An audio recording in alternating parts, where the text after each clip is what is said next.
2 अक्टूबर को हजारीबाग आएंगे प्रधानमंत्री नरेंद्र मोदी। परिवर्तन यात्रा रैली में होंगे शामिल। प्रधानमंत्री नरेंद्र मोदी फिर एक बार झारखंड आ रहे हैं।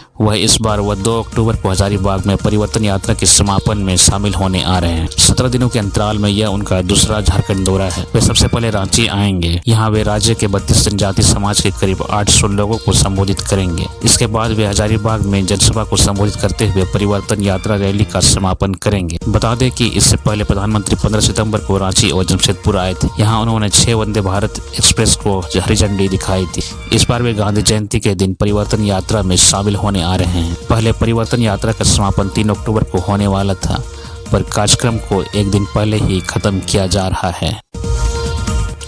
एम.एस. रामचंद्र राव बने झारखंड हाईकोर्ट के chief justice. Justice M S. Ramachandra Rao ने बुधवार को झारखंड हाईकोर्ट के मुख्य न्यायाधीश के रूप में शपथ ली। राज्यपाल संतोष गंगवार ने राजभवन में जस्टिस राव को पद और गोपनीयता की शपथ दिलाई। शपथ ग्रहण के बाद मुख्यमंत्री हेमंत सोरेन ने गुलदस्ता भेंट कर chief justice M S. Ramachandra Rao को बधाई दी। गौरतलब है कि केंद्र सरकार के कानून एवं न्याय मंत्रालय ने पिछले दिनों हिमाचल प्रदेश के हाईकोर्ट के chief justice S. Ramachandra Rao को स्थानांतरित करते हुए झारखंड हाईकोर्ट का चीफ जस्टिस बनाया था। हैदराबाद में 7 अगस्त 1966 को जन्मे chief justice M S. Ramachandra Rao ने कैम्ब्रिज यूनिवर्सिटी से LLM की डिग्री हासिल की है। इसके अलावा 1989 में उस्मानिया विश्वविद्यालय के लॉ कॉलेज से LLB की उन्होंने पढ़ाई की और इसमें सर्वोच्च अंक लाकर गोल्ड मेडल प्राप्त किया। करियर की शुरुआत बतौर अधिवक्ता उन्होंने 7 सितंबर 1989 को किया और 1991 में कैम्ब्रिज विश्वविद्यालय से LLM की डिग्री हासिल की है। चंपा सोरेन ने हेमंत सोरेन सरकार पर लगाया गंभीर आरोप, कहा सुरक्षा से हो रहा खिलवाड़। झारखंड के पूर्व मुख्यमंत्री चंपा सोरेन ने हेमंत सोरेन सरकार पर बड़ा गंभीर आरोप लगाया है। चंपा सोरेन ने कहा कि राज्य सरकार ने सभी नियमों और प्रोटोकॉल को दरकिनार करते हुए उनकी सुरक्षा में लगे वाहनों को वापस बुला लिया है। उन्होंने हेमंत सरकार पर निशाना साधते हुए बोला कि पूर्व मुख्यमंत्री की सुरक्षा के साथ खिलवाड़ किया जा रहा है। पूर्व मुख्यमंत्री और बीजेपी नेता चंपा सोरेन ने राज्य सरकार पर गंभीर आरोप लगाते हुए कहा कि राज्य सरकार ने उनकी सुरक्षा में तैनात वाहनों को वापस बुला लिया है। चंपा सोरेन ने वर्तमान सीएम हेमंत सोरेन पर अपनी सुरक्षा के साथ खिलवाड़ करने का आरोप लगाया है। चंपा सोरेन ने आगे कहा कि झारखंड के लोग उनके अपने लोग हैं और उन्हें उनके बीच किसी प्रकार की सुरक्षा की जरूरत नहीं, लेकिन इस राजनीतिक साजिश का जनता जवाब देगी। बीजेपी में शामिल होने के बाद चंपा सोरेन से पहले ही सुरक्षा वापस ली गई थी। चंपा सोरेन एक पूर्व मुख्यमंत्री हैं, इसलिए उन्हें Z+ सुरक्षा मिली हुई है। राज्य सरकार ने उनकी सुरक्षा में लगे कर्मियों को वापस बुला लिया है और अब वाहनों को भी वापस बुला लिया है। JSSC CGL का आंसर की जल्द जारी करेगा आयोग। 25 सितंबर 2024 को झारखंड कर्मचारी चयन आयोग की ओर से प्रेस कॉन्फ्रेंस आयोजित किया। इस दौरान उन्होंने बताया कि 21-22 सितंबर 2024 को ली गई JSSC CGL परीक्षा की आंसर की कल जारी कर दी जाएगी। बता दें कि कुछ छात्रों की तरफ से आरोप लगाया जा रहा है कि इस बार भी पेपर लीक हो गया है। इस आरोप पर आयोग ने कहा है कि परीक्षा में किसी भी प्रकार की धांधली या पेपर लीक नहीं हुई है। प्रश्न पत्र कई चरणों से सील किए गए थे। परीक्षा पूरी पारदर्शिता के साथ हुई है। अगर कोई छात्र प्रमाण के साथ सामने आता है तो इसकी जांच की जाएगी। बता दें कि 21-22 सितंबर को JSSC CGL की 3 पाली में परीक्षा ली गई थी। परीक्षा वाले दिन करीब 8 घंटे तक इंटरनेट भी बंद कर दिया गया था। परीक्षा में 6,39,900 आवेदन प्राप्त किए गए थे, जिसमें 3,04,769 अभ्यर्थी परीक्षा में बैठे थे। परीक्षा 800 केंद्र पर ली गई थी। गढ़वा, लातेहार समेत 5 जिलों में होगी भारी बारिश। झारखंड में अभी बारिश के आसार। 1 अक्टूबर तक राज्य में बारिश हो सकती है। इस दौरान गरज के साथ भारी बारिश की संभावना है। इसे लेकर मौसम विभाग ने येलो अलर्ट जारी किया है। राजधानी रांची में आज सुबह से ही रिमझिम बारिश हो रही थी। दोपहर तक रुक रुक कर बारिश होती रही। गढ़वा, लातेहार, हजारीबाग, गुमला और सरायकेला खरसावां जिले में कुछ ही घंटे में गरज के साथ बारिश हो सकती। 26 सितंबर को पलामू प्रमंडल समेत अन्य जिलों में भारी बारिश होने की संभावना है। झारखंड की राजधानी रांची में सुबह से ही मौसम का मिजाज बदला सा है। आज सुबह से ही रुक रुक कर बारिश हो रही है। दोपहर बाद तक यह सिलसिला जारी रहा।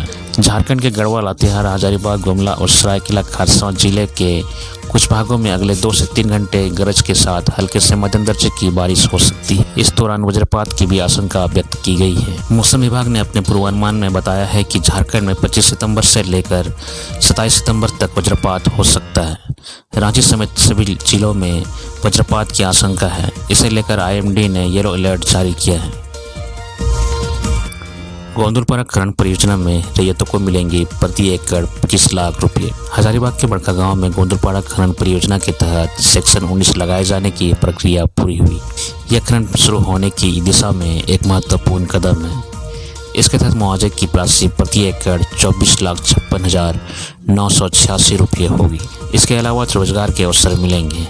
इस परियोजना से जिले और राज्य को लगभग 500 करोड़ रुपये प्रति वर्ष का राजस्व मिलेगा, जिससे प्रशासन अनेक लाभप्रद और कल्याणकारी कार्यक्रम शुरू कर सकेगा। इस परियोजना से प्रभावित लोगों के पुनर्वास के लिए चंदोल गांव में 161.99 एकड़ जमीन का अधिग्रहण होना है। इसके लिए हजारीबाग समाहरणालय में रैयतों को मुआवजे के रूप में दी जाने वाली 478 करोड़ रुपये की राशि जमा कर दी गई है। झारखंड में मौजूद कोयला खदानें देश की प्रगति और ऊर्जा सुरक्षा में महत्वपूर्ण भूमिका अदा करती है। देश में बढ़ रही निरंतर और किफायती बिजली की जरूरत के लिए कोयला खनन परियोजना का शुरू होना आवश्यक है। इसके साथ ही खनन आधारित अंतर्गत आने वाले राज्य में एक और खनन परियोजना शुरू होने से रोजगार के अवसर बढ़ेंगे और स्थानीय अर्थव्यवस्था मजबूत होगी। गोंदुलपाड़ा परियोजना की प्रक्रिया के तहत बड़का गांव में बालोदर में 91.35 एकड़, गोंदुलपाड़ा 285.715 एकड़, गाली में 175.45 एकड़ जमीन का अधिग्रहण किया जाना है। इसके चलते स्थानीय लोगों को अनेक लाभ मिलेंगे। साहिबगंज उपायुक्त ने बाढ़ प्रभावित क्षेत्र तथा राहत शिविरों का किया निरीक्षण। साहिबगंज के उपायुक्त सह जिला दंडाधिकारी हेमंत सत्ती ने 25 सितंबर को बाढ़ प्रभावित क्षेत्रों का जायजा लिया। इस दौरान उन्होंने शकुंतला घाट पर बने बाढ़ राहत शिविरों का भी निरीक्षण किया। इस दौरे के जरिए डीसी ने बाढ़ राहत के लिए प्रशासन द्वारा प्रदान की जा रही सुविधाओं के बारे में जायजा लिया। इन सुविधाओं में चिकित्सा सेवाएं, भोजन, स्वच्छ पेयजल, शौचालय, पशु चारा सहित अन्य चीजें शामिल है। इस निरीक्षण के दौरान डीसी ने संबंधित पदाधिकारियों को जरूरी दिशा निर्देश भी दिए। जिला दंडाधिकारी ने बाढ़ प्रभावित लोगों को सुरक्षा और सहायता प्रदान करने के लिए आवश्यक उपाय करने को कहा है। उन्होंने निरीक्षण के समय मौजूद पदाधिकारियों को राहत शिविरों में रह रहे लोगों को समय से नाश्ता और खाना देने का निर्देश दिया है। इसके साथ ही उन्होंने बाढ़ प्रभावित क्षेत्रों में नजर बनाए रखने का भी निर्देश दिया है। सिपाही बहाली नियम में बदलाव के लिए पुलिस मुख्यालय ने राज्य सरकार को भेजे 2 प्रस्ताव। झारखंड पुलिस में जल्द ही 5000 सिपाहियों की बहाली होने वाली है। इसके लिए पुलिस मुख्यालय ने राज्य सरकार को 2 प्रस्ताव भेजे हैं। इनमें दौड़ के नियम में बदलाव की बात कही गई है। मुख्यमंत्री हेमंत सोरेन की अध्यक्षता में 26 सितंबर को होने वाली बैठक में इस पर अंतिम निर्णय लिया जा सकता है। बता दें कि यह बदलाव उत्पाद सिपाही की बहाली के दौरान हुई 16 अभ्यर्थियों की मौत के बाद किया जा रहा है। वर्तमान में बहाली में पुरुष अभ्यर्थियों को 60 मिनट में 10 किलोमीटर की दूरी तय करनी होती है। वहीं महिला अभ्यर्थी के लिए 40 मिनट में 5 किलोमीटर दूरी तय करनी होती है। इसी के बदलाव के लिए 2 प्रस्ताव रखे गए हैं। पहला प्रस्ताव है कि पुरुष अभ्यर्थियों को 5 किलोमीटर की दौड़ 30 मिनट में पूरी करनी होगी, जबकि महिला अभ्यर्थियों को 20 मिनट में 2.5 किलोमीटर की दौड़ पूरी करनी होगी। वहीं दूसरा प्रस्ताव यह है कि सेना की तरफ पुरुष अभ्यर्थियों को 1.6 किलोमीटर की दूरी 6 मिनट में और महिला अभ्यर्थियों को 8 मिनट में 1.6 किलोमीटर की दूरी तय करनी होगी। सरकार के स्तर पर दोनों में से जिस प्रस्ताव को मंजूरी दी जाएगी उसी के अनुरूप पुलिस मुख्यालय नियम बनाकर गृह विभाग को भेजेगा।